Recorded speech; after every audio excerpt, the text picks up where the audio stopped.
Your body has been trying to talk to you for years, and you've been calling it a headache. Not the kind you can see on an X-ray. Not the kind a pill can quietly erase. The heaviness that sits in your chest for no reason at all. The tightness that creeps back into your shoulders by 6 p.m. every single day.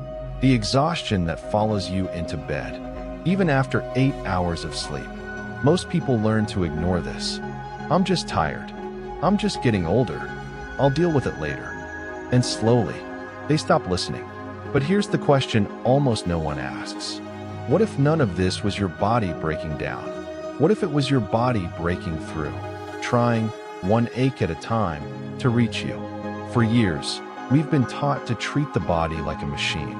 Push harder, work longer, silence the discomfort, keep moving, as if exhaustion were a malfunction to be fixed, not a message to be heard. So we keep asking the wrong question. How do I make this pain go away? When the real question was always, why did it show up in the first place?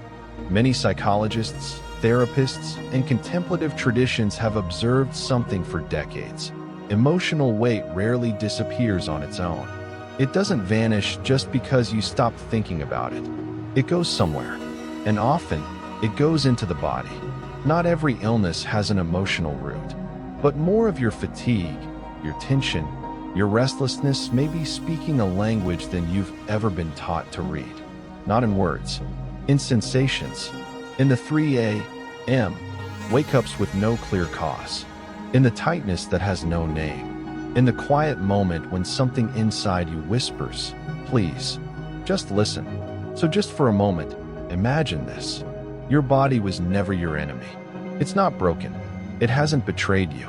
It's the one thing that has stayed beside you through every disappointment, every heartbreak, every battle no one else ever saw you fight. Without asking for thanks, without asking for anything at all.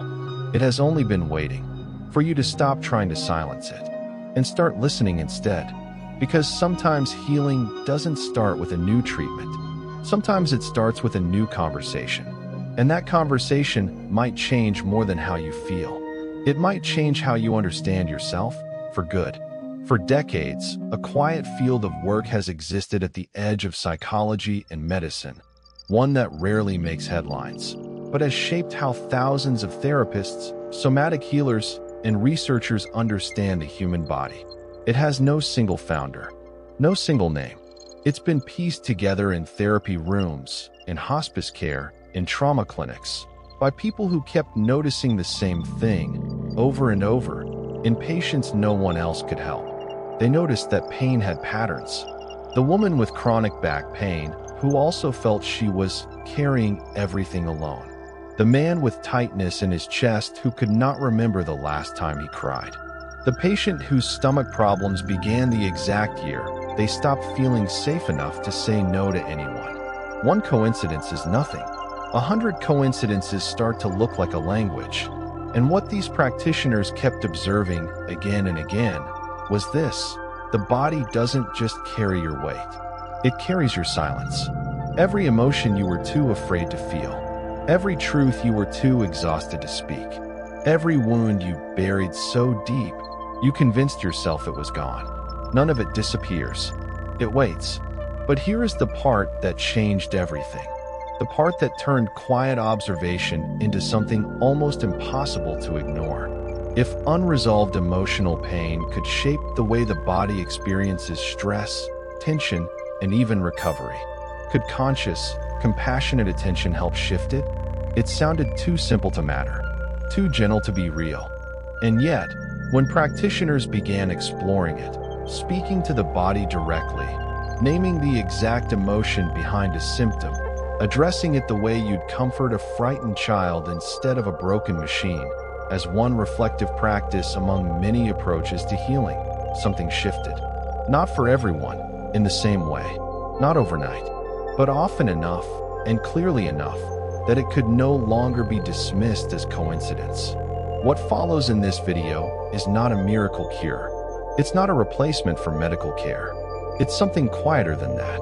A set of practices, some ancient, some newly understood, for finally listening to a body that has been talking to you the entire time. And if any part of what you're about to hear makes some part of you want to look away, that resistance is worth paying attention to. It's often exactly where the message has been waiting. Here is what years of quiet observation across therapy rooms and trauma clinics kept circling back to. Emotion is not just a feeling. It's a physical event. When fear rises, your muscles tighten. When grief arrives, your chest feels heavy. When anger surges, your jaw clenches without you ever choosing it. This isn't imagination, it's biology. The nervous system doesn't separate emotional from physical. It never has. The problem was never that emotion affects the body. The problem is what happens when that emotion is never allowed to finish. Picture a wave rising in the ocean. It builds, it crests, it breaks against the shore, and then it's gone. That's what emotion is designed to do. Rise, peak, release. But most of us were never taught to let it finish. We were taught to hold it back instead. Don't cry. Calm down. You're overreacting. Just get over it. So the wave never breaks. It just stalls, frozen mid-motion, somewhere between your throat and your chest, waiting for a moment that never seems to come. And here's what many practitioners noticed happens next. The body doesn't know how to store an unfinished wave gracefully. For some people, that unfinished wave may continue to show up as tension, as fatigue, as a stomach that never quite settles, as a jaw that aches by the end of the day for no reason they can point to. Not because the body is malfunctioning, but because it may still be holding a wave that was never given permission to reach the shore. This doesn't mean every symptom has a hidden emotional cause. Plenty don't, and real physical issues always deserve real medical attention first. But for the aches that linger without explanation, for the tension that returns no matter how much you rest, this may be worth considering. Maybe the ache isn't the problem. Maybe the ache is the wave, still waiting. If that idea resonated with you, leave a white heart below. Not for us, for the part of you that's been carrying that unfinished wave. And tell us, what emotion do you think you never allowed to reach the shore? So if the ache is really an unfinished wave, how do you help it finally reach the shore? Not by pushing it away, not by trying to think your way past it, by turning toward it instead. This is the first practice many therapists and somatic practitioners return to again and again because of how simple and how uncomfortable it is. They call it body dialogue. Here's how it works. Find the place in your body where the wave has been stalling. Maybe it's your chest. Maybe it's your shoulders. Maybe it's that knot in your stomach you've stopped noticing because it's been there so long. Place your hand there, gently, the way you'd place a hand on someone who was frightened. And instead of asking, "What's wrong with me?" ask the question that actually gets an answer. What have you been holding on to on my behalf? Sit with that. Don't rush to answer it. Let whatever surfaces surface, even if it doesn't come as words. Sometimes it comes as a memory. Sometimes as a feeling with no name yet. Sometimes as nothing at all, the first few times. That's normal too. If something does surface, a memory, a face, a moment you thought you'd buried, you don't need to fix it right there. You just need to acknowledge it. You might say, quietly, out loud, or in your mind, "I see you. I'm not turning away this time. Whatever you've been carrying for me, you don't have to carry it alone anymore." That's it. That's the whole practice. No incense, no ritual, just a hand, a question, and the willingness to actually wait for the answer instead of rushing past it like every other time. The body doesn't respond well to instructions. It doesn't respond to being told to relax or let go. Many practitioners describe the same pattern. The body often softens when it feels genuinely noticed. Because maybe the wave was never trying to hurt you. Maybe it was just trying to get your attention long enough to finally break. This isn't a cure. It won't erase chronic pain or replace treatment you may need. But as a daily moment of honest attention, even 90 seconds of it, many people find it's the first time in years their body has felt truly heard, rather than managed. And sometimes, being heard is the first thing that has to happen before anything else can heal. There's a question that tends to surface once people start this practice for a few days. Why does this feeling seem so much bigger than what's happening right now? You stub your toe on a chair, and irritation turns into rage that doesn't seem to fit. Someone cancels plans, and instead of mild disappointment, something in you feels almost like abandonment. A small criticism at work lands like a verdict on your entire worth. If the reaction feels disproportionate to the moment, it's often because it isn't really about the moment. It's an old wave, rising again. When people first discover this, they often assume the wave must have started with a single dramatic event. But healing work keeps revealing something more surprising. Many of our deepest emotional patterns weren't created in one moment. They were repeated, quietly, day after day. Many therapists who work with families across generations have noticed something they didn't expect. Some of the waves people carry weren't even formed by their own experiences. They were absorbed, quietly, wordlessly, from the adults who raised them. A parent who never learned to name their own fear will often raise a child who becomes hyper-alert to danger without ever knowing why. A parent who swallowed their own grief in silence will often raise a child who feels instinctively guilty for taking up space or for needing anything at all. Nothing was ever said out loud. Nothing had to be. Children often learn what safety feels like not only from what adults say, but from how those adults respond to stress, conflict, comfort, and uncertainty. So the wave gets passed down, not through story, through pattern. And here's the part worth sitting with. This isn't about blame. Every generation inherits something. Some inherit wealth. Some inherit silence. Some inherit unfinished waves. And most parents were simply doing the best they could with the waves they inherited themselves. This is, of course, one lens among several ways psychologists understand where our emotional patterns come from. Genetics, temperament, and individual experience all play a role too. But for many people, recognizing an inherited pattern is the first moment a lifelong reaction finally makes sense. If you want to try this, here's a simple version of the practice. The next time a reaction feels bigger than the moment deserves, pause before you respond. Place your hand where you feel it, the same way as before. And instead of asking, "Why am I like this?" try asking, "How old does this feeling feel?" Don't force an answer. Curiosity is enough. Sometimes an answer arrives almost immediately. Not in words, in a sense, an age, a flash of a room you haven't thought about in years. You don't have to solve it in that moment. You just have to notice it's not entirely yours to carry alone anymore. Because a wave that's finally seen, even one that started long before you did, can still, finally, break. There's a strange thing many people notice once they've practiced body dialogue for a while. Talking to your shoulder feels manageable. Talking to your stomach feels almost easy. But there's a much harder version of this practice, one that has nothing to do with any single part of the body. It happens the moment you stand in front of a mirror, not to check your appearance, not to fix your hair, just to look directly for longer than a few seconds into your own eyes. Try it, even just for a moment right now if you're somewhere private. Look into your own eyes in a mirror or even in a reflective phone screen. Most people can't hold it. Something makes them look away, or laugh uncomfortably, or suddenly remember something else they needed to do. Many therapists have noticed this same reaction across almost every person who tries it for the first time. It isn't vanity, and it isn't nerves. It's that the mirror doesn't just reflect a face. It reflects every private thought you've ever had about that face, every quiet criticism, every not enough, every year spent measuring yourself against some version of better that never arrives. The wave, again, just wearing a different shape. So here is the practice, and it's worth saying clearly. It's simple, but it is not easy. Stand in front of a mirror. Look into your own eyes. Really look, past the reflex to glance away. And say, out loud if you can, using your own name.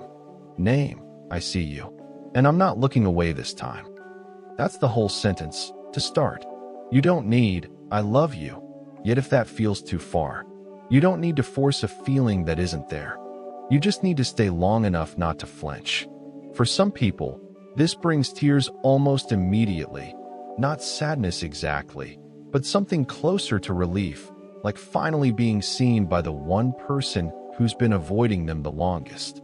For others, nothing happens the first time, or the fifth time. That's not failure.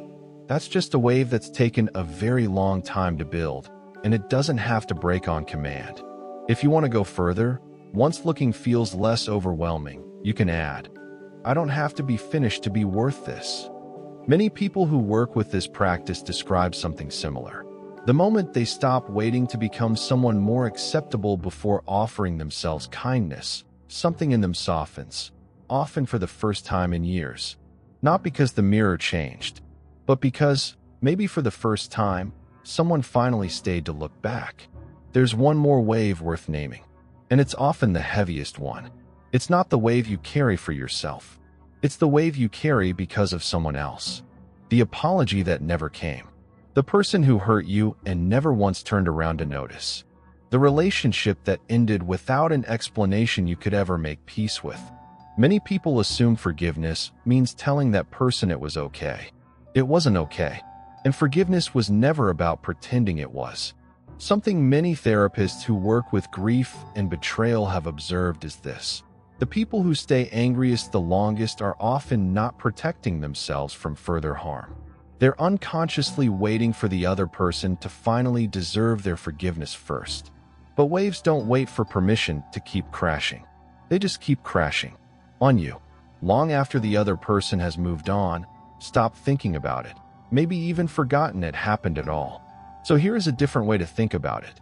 Forgiveness, in this practice, isn't something you give to them. It's something you take back for yourself.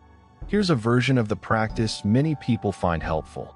Write the person's name on a piece of paper, or just picture them clearly. If writing isn't possible right now, place your hand over your heart and say quietly, I'm not saying what happened was okay. I'm saying I'm done carrying it for you. If that feels like too much right now, an easier place to start is simply, I'm willing to stop carrying this, even if I'm not ready yet. Willingness is enough. You don't need the full feeling to arrive on command. For some people, this needs to be said once. For others, it needs to be said many times, sometimes for the same person, sometimes for people who are no longer alive, sometimes for a version of themselves they haven't forgiven yet either. That's not a sign it isn't working. Grief and anger often move in layers, not straight lines. This is one of the more consistent things therapists notice across long-term healing work. One more thing worth naming honestly. Forgiveness in this sense isn't the same as reconciliation, and it's never a requirement to stay in contact with someone who is still causing harm. Sometimes the most complete form of this practice is releasing the weight and keeping the distance. Because the goal was never to make peace with them. It was to finally let that wave, the one you didn't even choose to carry, reach the shore and be done. Let's go back to where this started. The ache in your chest for no clear reason. The tension that returns to your shoulders by evening. The exhaustion that follows you into bed even after a full night's sleep. You now know what that might be. Not a malfunction, not punishment, not proof that something is wrong with you. Just a wave. One that never got the chance to finish. Maybe it was an emotion you were told to swallow. Maybe it was a pattern you inherited before you even had words for it. Maybe it was a version of yourself you've been avoiding in the mirror. Maybe it was a weight you were never actually asked to carry, but picked up anyway, out of love or loyalty or habit. Whatever it was, it's still allowed to reach the shore. Even now, even after all this time. You don't need to fix everything today. You don't need every wave to break before you close this video. You just need to do one thing differently than you did yesterday. The next time something aches without explanation, instead of pushing past it, pause. Place your hand there and ask, instead of what's wrong with me, what have you been carrying on my behalf? Then wait, really wait, longer than feels comfortable. Because that question is the beginning of every practice in this video. The body dialogue, the mirror, the forgiveness you take back for yourself. They're not 5 separate techniques. They're the same wave, met at 5 different points along the shore. Not every ache will resolve this way. Not every wave breaks the first time you turn toward it, or the 5th. Real pain sometimes needs real medical care alongside all of this, not instead of it. This isn't a cure. It's a beginning of a different relationship. One where you finally stop bracing against your own body and start listening to it instead. If even one part of this reached something in you today, let us know which wave you're finally ready to let finish in the comments below. And if this video gave language to something you've been carrying silently, subscribe, and let's keep going. One wave, one shore, one honest conversation at a time. Because the body was never your enemy. It was just waiting for you to finally stop turning away.